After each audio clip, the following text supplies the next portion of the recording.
Teluk Genting, Genting Bay. Full name Tulai Island. Kita sini lebih kurang ada dalam 30 ke 40 minit. Area snorkeling abang boleh, cuma jangan pergi dekat batu je. Sebab dekat batu tu ada oyster tiram tu. Tiram tajam. Okey, alright. Ni area snorkeling kita.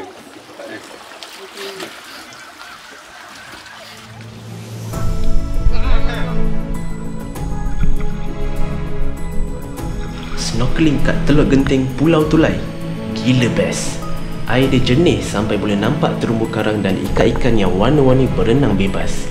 Serius, rasa macam terbang dalam air. Hidupan marine kat sini memang luar biasa. Aku terjumpa ikan flowerhorn masa snorkeling kat Teluk Genting, Pulau Tulai. Serius, benda ni buat hati terus berdebar.